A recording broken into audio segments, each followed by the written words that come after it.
Hey, what's up? It's Clayton J, and today's topic is tips to pay for top surgery. I actually had a comment asking me how I have enough money to pay for top surgery, and today's going to be a little bit of some tips for you guys. But I first want to share a little bit of my story of how I have the money, or do I have the money, and stuff like that, and then tell you some tips that I kind of do.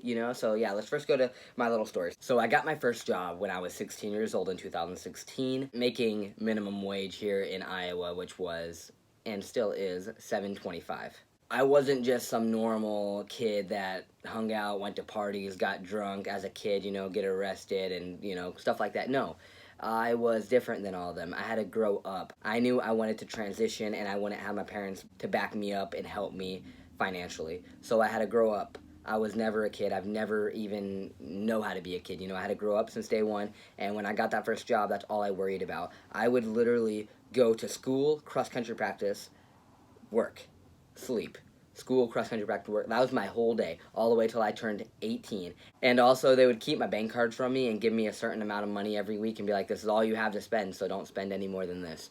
And now to present right now, we are cheap as hell. Like, we would go to Walmart and we would find this, like, something we really like. Wow, this tastes, like, this looks really good. And then we would look at the price and be like, let's go see if Dollar Tree has an off-brand for $1, which I know, like, that sounds weird, like, we're that cheap, but at the end of the day, we want to save up as much money as possible, mostly because I am not going to live in this small town for the rest of my life. I hate it here.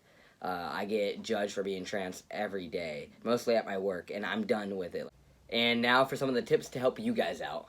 Put 20+% of income in savings. And you don't even have to start out with like 20 or more. You could just do like 5% and then slowly keep adding up. But putting some of your money away and slowly like forgetting about it will be like, oh crap, like I actually have a pretty good amount of money. Pick up change.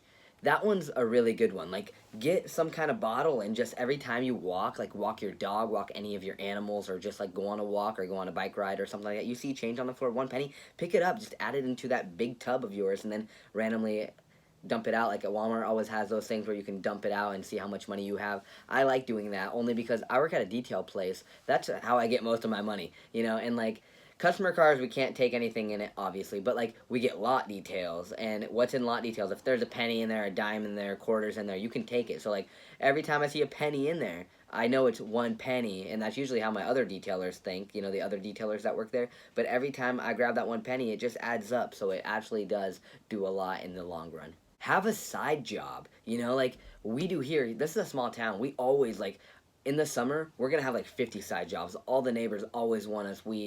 Last summer, we mulched for our neighbors. We did the gutters, like the gutters on the house.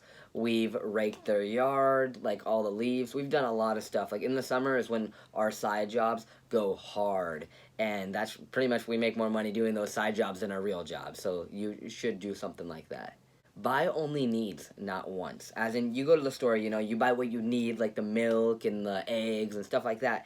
And then, you go up and then you randomly, like, hit the candy aisle and you're like, oh, I want to get this and this. But you don't need that, And if you're actually trying to take it seriously, like, you need top surgery to make you feel, in your body, and you really need it, don't buy those candies.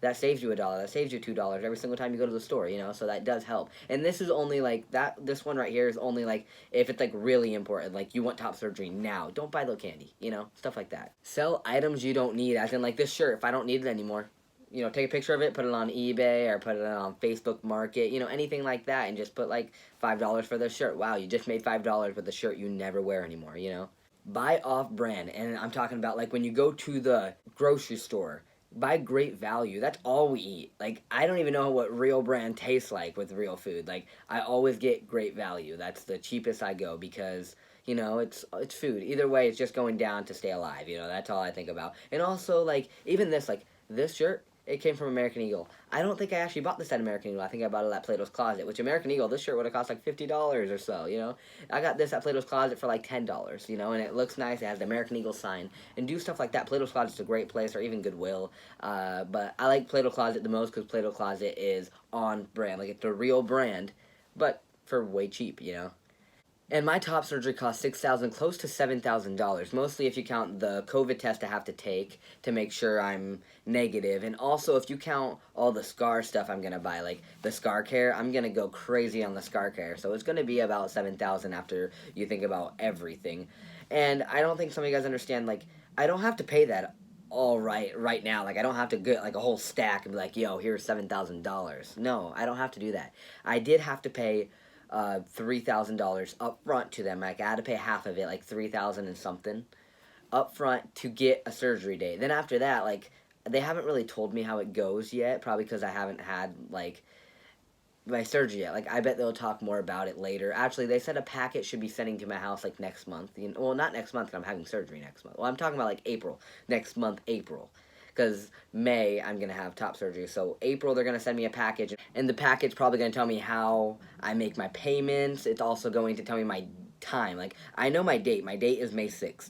But I don't have a time yet. Like, I don't know if it's going to be at 1 a.m. in the morning, 1 p.m. at night. Like, they never told me exact time yet. So that packet's going to have like all my information for everything, with cost to when I'm going to get my surgery and everything like that. So yeah.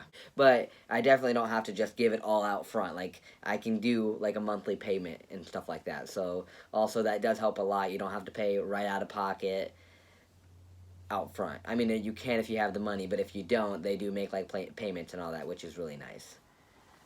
And that's the end of my list for saving for top surgery. And this list doesn't only help for top surgery, it helps for anything you're trying to save up for.